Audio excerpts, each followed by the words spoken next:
First மனசுல வர்றது home loan தான். எல்லாருக்கும் பெரிய லோனுமே அதுதான்.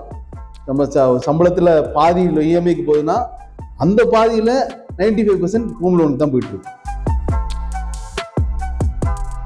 1 கோடிக்கு லோன் எடுத்து 9% எடுத்திருந்தா இன்ட்ரெஸ்ட் மட்டுமே 1,23,00,000. So RBI repo rate cut பண்ணும்போது பை டிஃபால்ட் பேங்க்ஸ் இபிஎல்ஆரை ஃபாலோ பண்றதுனால அவங்க ரேட்டை கம்மி பண்ணிடுவாங்க. முன்னாடியே சொன்ன மாதிரி தான் 1% 1/2% ஹோம் லோனை பொறுத்தவரைக்கும் நீண்ட கால அளவுக்கு எடுக்கிறதுனால அது ஒரு பெரிய ஒரு இம்பாக்ட் கிரியேட் பண்ணுது. வங்கி அல்லாத நிதி நிறுவனத்துல ஹோம் லோன் எடுத்திருந்தீங்கன்னா அவங்க இபிஎல்ஆரை ஃபாலோ பண்றது இல்லை, அவங்க எம்சிஎல்ஆரை ஃபாலோ பண்றாங்க. ஸோ இந்த எம்சிஎல்ஆர் போது என்னன்னா, மிஸ்டர் அண்ட் மிஸ்ஸஸ் ஃபினான்ஸ் நேயர்களுக்கு வணக்கம். இப்போ நிறைய பேர் மனசுல ஓடிட்டு இருக்கிறது, நிறைய பேருக்கு இப்போ இன்ட்ரெஸ்ட் ரேட் குறைஞ்சிருக்குங்கிறது தெரியும். ஆனால் ஆர்பிஐ இன்ட்ரெஸ்ட் ரேட் குறைச்சிருக்கு, எஃப்டி போட்டிருந்தா ரேட் குறைஞ்சிருமே, லோன் வச்சிருந்தாலும் இன்ட்ரெஸ்ட் ரேட் குறையுமே அப்படின்னு.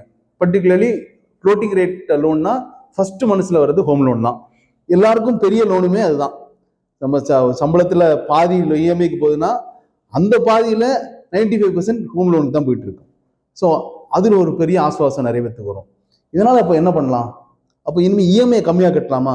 ஆக்சுவலி கம்மியாக கட்டினா போதுமா இருக்கலாம். ஆனால் உங்களுக்கே ஒரு அட்வான்டேஜ் இருக்கு. ஏன்னா இதுவரையில நீங்க கட்டின இஎம்ஐ உங்களால கட்ட முடிஞ்சது, உங்க சம்பளத்துல இருந்து இதை கட்ட முடிஞ்சதுன்னா அதை குறைக்க கூடாது. இஎம்ஐயை பொறுத்தவரை ஜாஸ்தி பண்ண முடிஞ்சா ஜாஸ்தி பண்ணுங்க.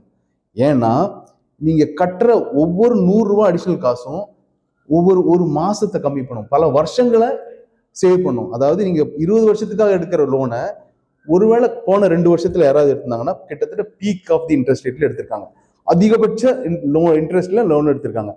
அவங்களுக்கு அட்லீஸ்ட் அடுத்த 2-3 வருஷத்துக்கு இன்ட்ரெஸ்ட் ரேட் கம்மியா இருக்கிறதுக்கான வாய்ப்பு இருக்கிறதுனால பெரும்பாலும் ஹோம் லோன்ஸ் ஃப்ளோட்டிங் ரேட் லோன்ஸுங்கிறதுனால அதுக்கேற்ற மாதிரி பர்டிகுலர்லி பேங்க்ல எடுத்திருந்தா இன்ட்ரெஸ்ட் ரேட் கம்மியாகும். ஸோ நீங்க எடுத்தது 20 வருஷத்துக்கா இருந்தாலும் ஒருவேளை உங்களுக்கு 19வது வருஷத்துலயோ 18 வருஷத்துலயோ உங்களுக்கு லோன் முடிஞ்சிடும். இதே இஎம்ஐயை கண்டினியூ பண்ணீங்கன்னா. இஎம்ஐயை கண்டினியூ பண்ணிட்டே இருந்தீங்க அப்படின்னா அதே 20 வருஷம் தான் பே பண்ணுவீங்க.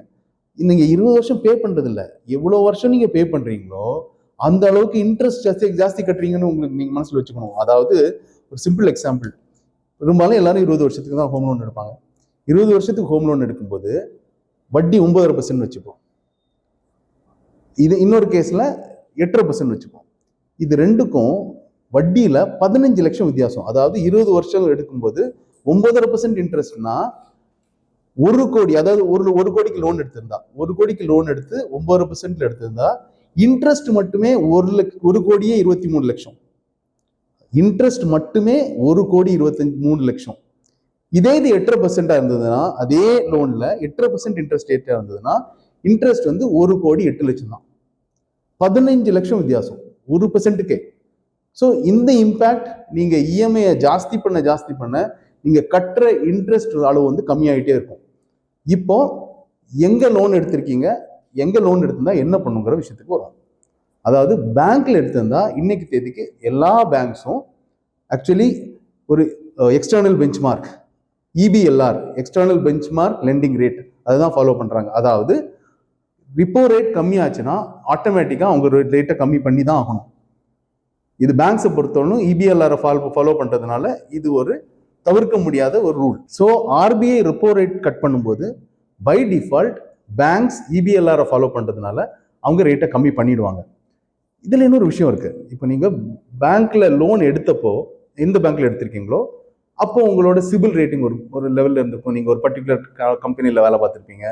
அதெல்லாம் ஒரு ஃபேக்டரா இருக்கும் உங்களோட இன்ட்ரெஸ்ட் ரேட்டை நிர்ணயிக்கிறதுல. இன்னைக்கு ஒருவேளை உங்களோட சிபில் ரேட்டிங் முன்னாடியை விட இன்னைக்கு பெட்டரா இருந்தது, நீங்க இருக்கிற கார்பரேட்டும் முன்னாடியை விட டயர் 1 கார்பரேட்ல நீங்க ஒர்க் பண்றீங்கன்னு வச்சுக்கோங்க, அந்ததோட அட்வான்டேஜை உங்க எக்ஸிஸ்டிங் பேங்க் கொடுக்காதோ.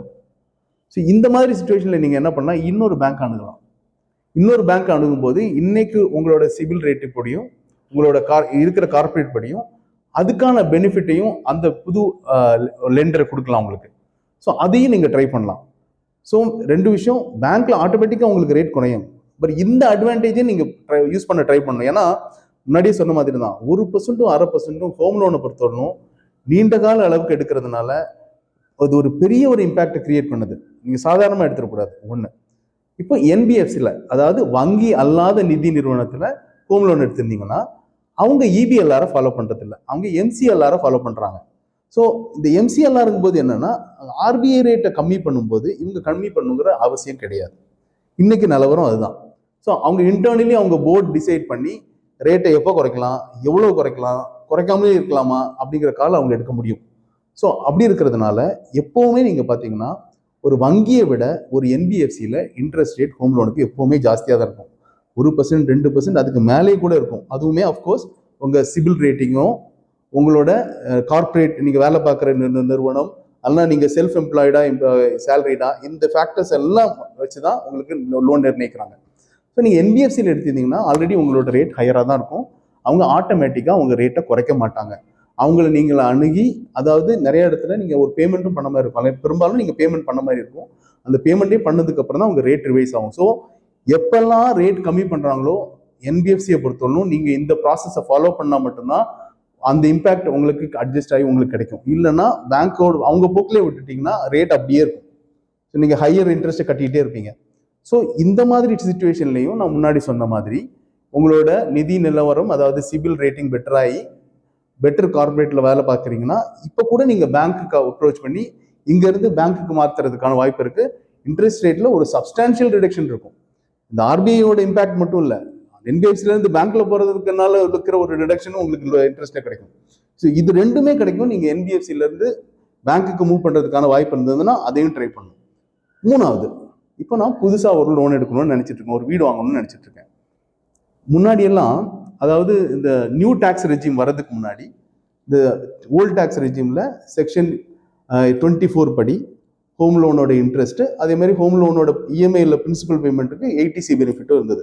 அது நியூ ரெஜிம் வரது வரையிலும் நிறைய எல்லாருக்குமே வீடு வாங்கணுங்கிற ஆசை இருந்தாலும் அந்த வீடு வாங்கணுங்கிற ஆசையை இன்னும் உந்தி தள்ளி விட்டது அந்த டாக்ஸ் எக்ஸம்ஷனும் கூட. இன்னைக்கு நிலவரத்துல அதோட இம்பாக்ட் ஆல்மோஸ்ட் குறைஞ்சிக்கிட்டே இருக்கு. அதாவது இன்னைக்கு நியூ டாக்ஸ் ரெஜிம்னு ஒன்று வந்துருச்சு.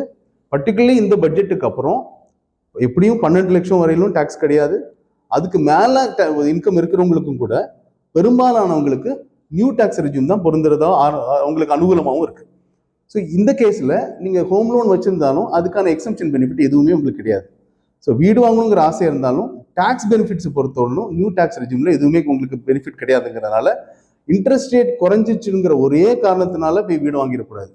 என்னால் வீடை கட்ட முடியும், எப்பெல்லாம் என்னால் அடிஷனல் பேமெண்ட் கட்டி நான் லோனை சீக்கிரமாக கட்ட முடியுமோ கட்டி முடிப்பேன், எப்பெல்லாம் இஎம்ஐ இன்க்ரீஸ் பண்ண முடியுதோ இன்க்ரீஸ் பண்ணுவேன், எனக்கு தங்குறதுக்கு வீடு இல்லை அப்படின்னா மட்டும்தான் வாங்கணும். ஆல்ரெடி ஒரு வீடு இருக்குன்னா அவசரப்பட்டு இந்த இன்ட்ரெஸ்ட் ரேட் கம்மி ஆயிருக்குங்கிற ஒரே காரணத்தை சொல்லி வீடு வாங்கணுங்கிற விஷயத்துக்கு அவசரப்படவே கூடாது.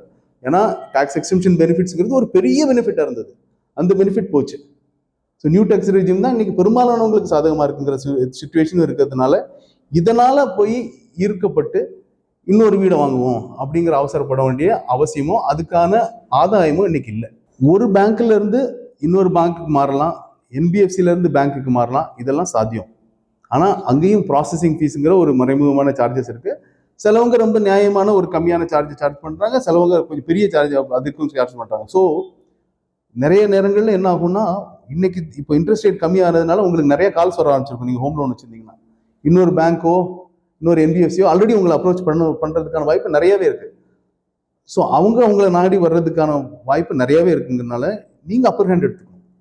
எல்லாத்துலயும் நீங்க நெகோஷியேட் பண்ணணும். ப்ராசஸிங் ஃபீஸா இருக்கட்டும், இன்ட்ரெஸ்ட் ரேட்டா இருக்கட்டும், எல்லாத்துலையும் எனக்கு ஆல்ரெடி அங்க இருக்கு, அவங்க எல்லாமே கொடுக்குறேன்னு சொல்லியிருக்காங்க அப்படிங்கிற பேசிஸ்ல நீங்க அந்த சிச்சுவேஷன், இன்னைக்கு இருக்கிற சிச்சுவேஷனை சாதகமா எடுத்து இந்த ப்ராசஸிங் ஃபீஸு எல்லாத்தையும் கால்குலேட் பண்ணதுக்கு அப்புறமும் ஃபினான்ஷியலி இந்த சேஞ்ச் உங்களுக்கு ஆதாயமா இருக்கிற ஒரே காரணத்தினால மட்டும் தான் நீங்க மாறணுமே தவிர ஜஸ்ட் இன்ட்ரெஸ்ட் ரேட்டை மட்டும் பார்க்காதீங்க. ப்ராசஸிங் ஃபீஸு எல்லாம் இருக்கு, அங்க எம்ஓடிடி ரிலீஸ் பண்ணணும், அது இப்போ புதுசாக ஒரு எம்ஓடிடி சார்ஜஸ் வரும், இதெல்லாம் கால்குலேட் பண்ணதுக்கு அப்புறமும் உங்களோட சேஞ்ச் ஃபினான்ஷியலி சாதகமா இருந்தால் மட்டும்தான் இந்த சேஞ்சை நீங்க பண்ணணும்.